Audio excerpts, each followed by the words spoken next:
This week's lecture is on the intersection of media and politics.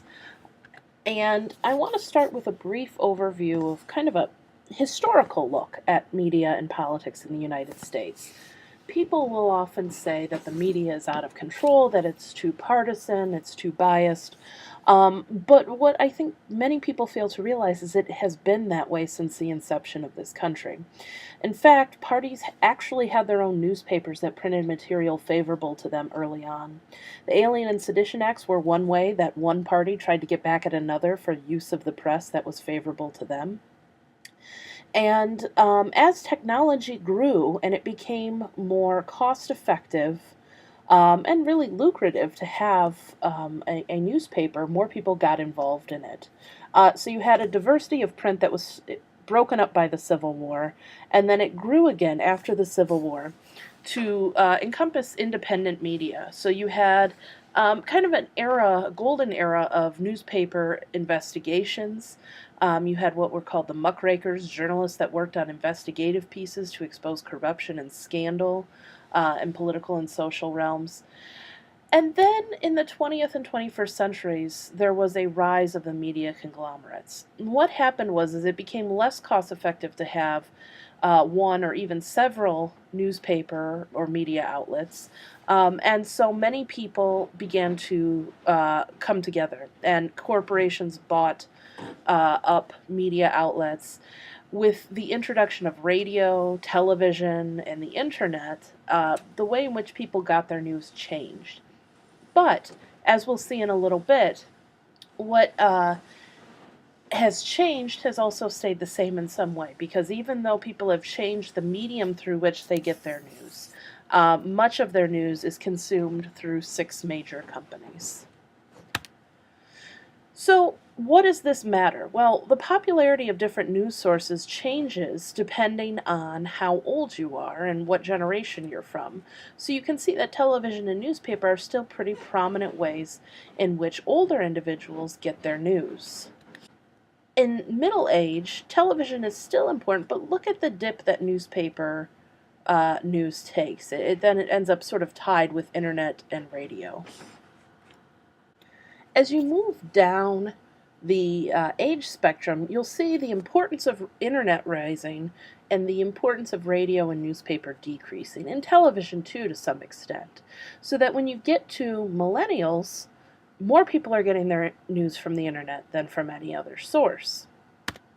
So this is not exclusive to, typical news sites like CNN or the New York Times or what have you, but social media becomes a very important way in which many people get their information. And so you can see on the left the sites who get the percentage of people who use such sites who get their news from those sites. So Reddit, Twitter, and Facebook are pretty high up on that list.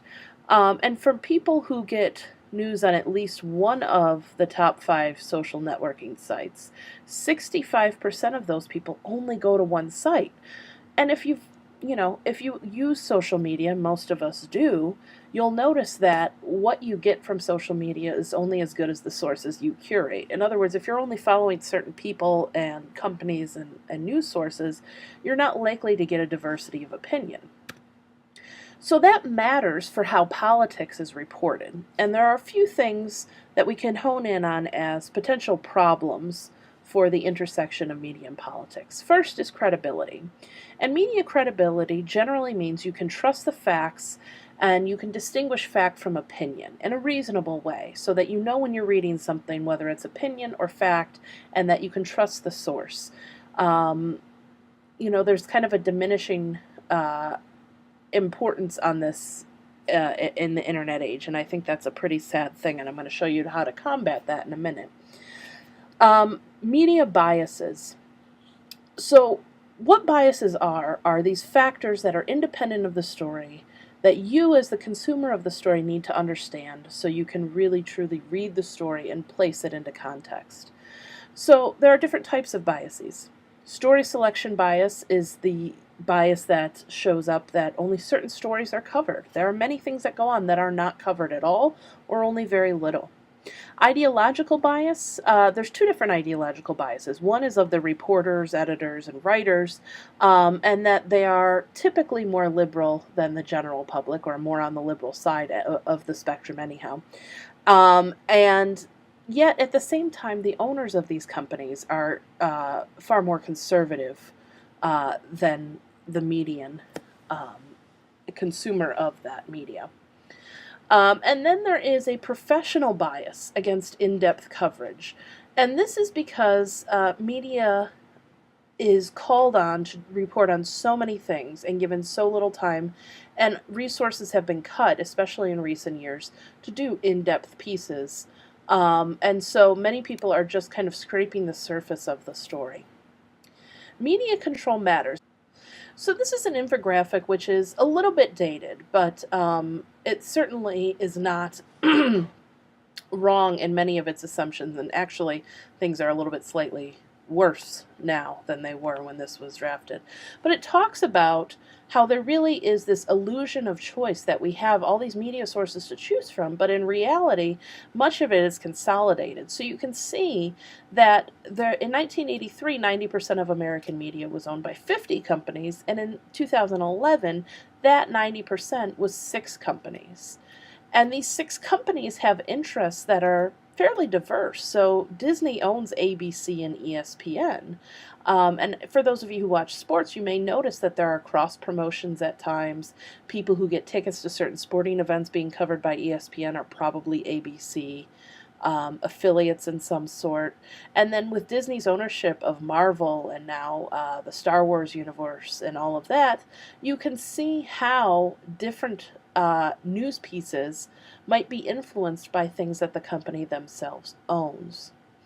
And that means there are very few people controlling what gets out in terms of information. Now, I mentioned before that generally writers and reporters are a little more liberal, but who controls the story is these 232 media executives who, on the whole, tend to be a little more conservative. And the revenue of these organizations is kind of astounding. The revenue involved for the Big Six was enough to buy every NFL team 12 times over. It's hard to imagine something that is this big. And so what does this all matter? And I'll link this infographic in and of itself so you can take a look at it. But I think what becomes important, especially when you look down at radio, is that this really reflects what we're being given. And the best example of this is Top 40 radio.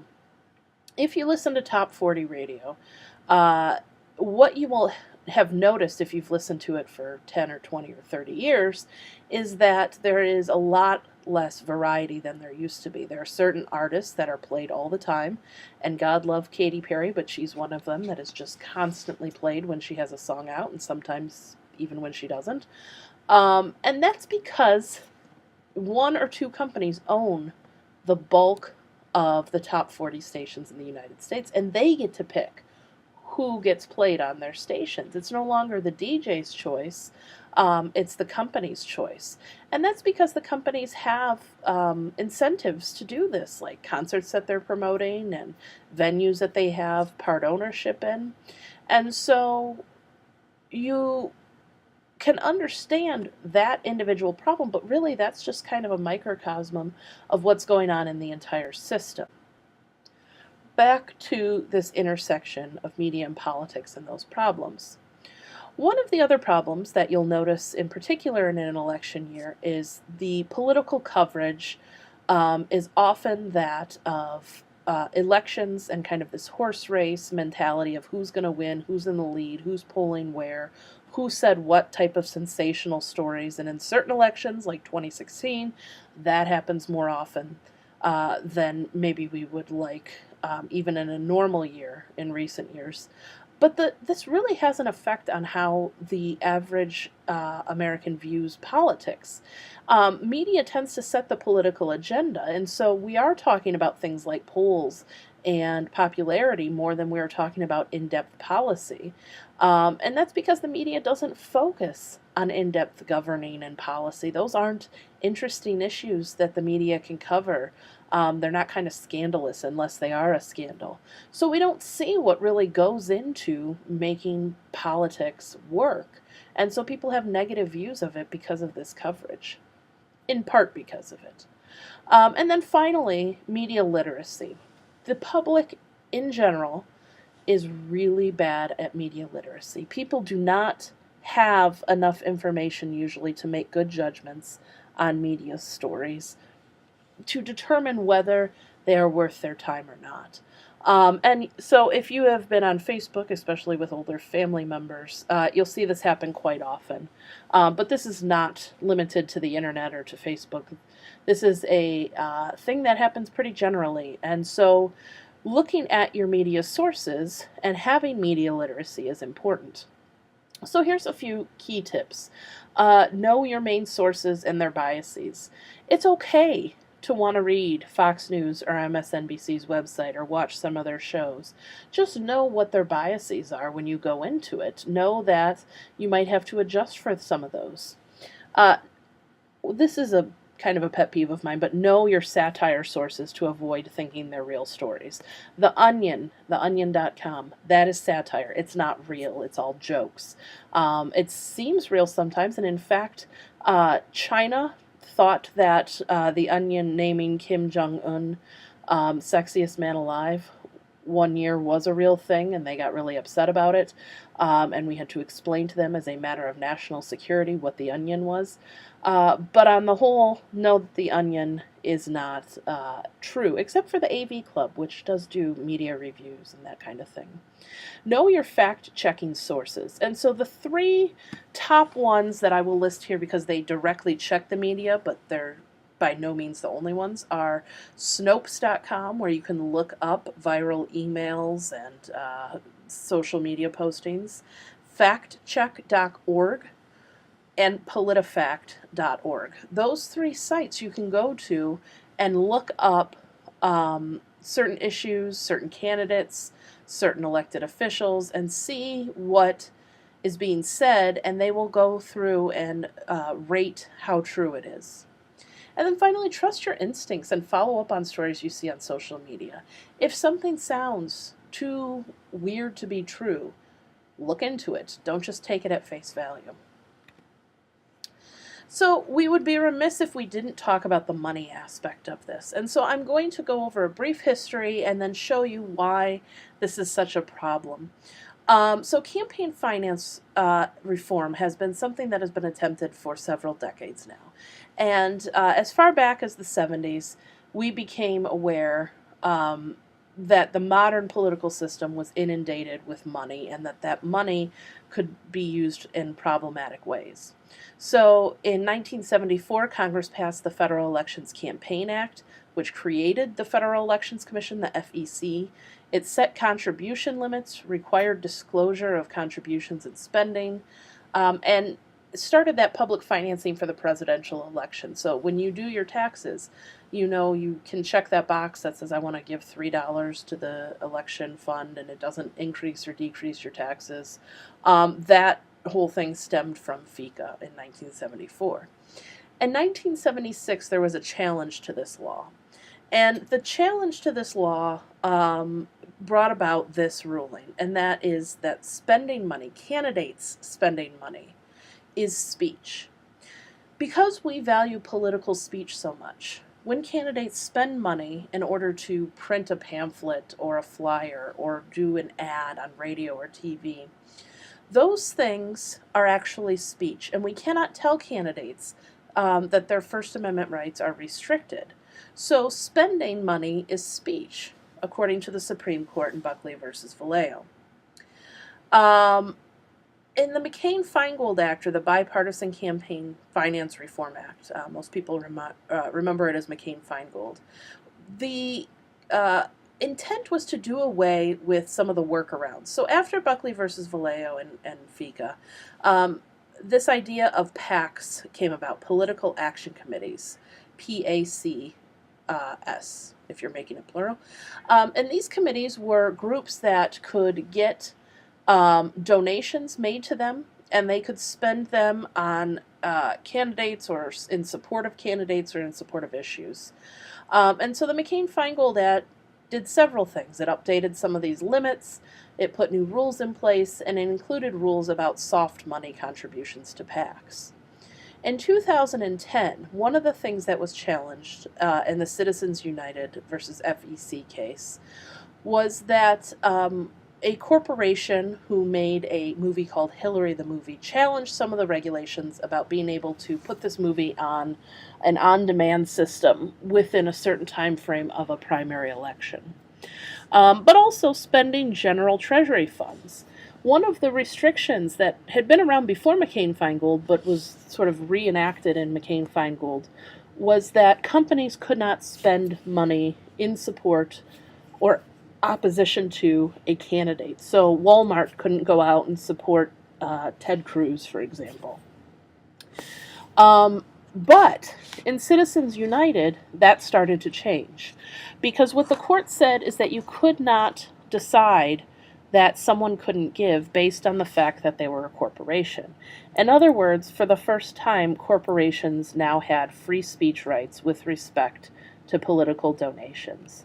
And this upset a great many people. In fact, has started a great many political campaigns, or at least slogans, based on it. And for good reason. Because Citizens United and the failure to regulate PACs and super PACs and corporate money has real implications. So what I want you to take away from that is the idea that there are ways around these regulations, and now that these regulations have been loosened by Supreme Court rulings, there are more ways for people with money to get their voice heard in politics. And the problem with that, according to many, is that people with money have more of an ability to reach others with their views than people with less, which means by virtue of how much money you have, that's how much voice you have in politics. We will leave it there this week. I will talk to you on the Blackboard site, and if you have any questions, let me know. That brings us to our last reading, which is Cass Sunstein, Republic 2.0. This is a very interesting reading. It's a much more modern reading than we're used to in this class, which talks about the problem of having too much choice in our media. That having essentially a media diet where we can select only those things that make us feel comfortable can be problematic. So he says that there is a problem with being able to filter everything out. And that problem is that we have a system of free expression, but that doesn't mean the only way in which free expression works is that you're free to say whatever you want. What he says is there are actually two requirements of a well-functioning system. First is that exposure to materials are not pre-vetted by the individual, meaning the individual person, you or I or any other citizen, shouldn't be able to screen out everything that they hear before they hear it, or read before they read it.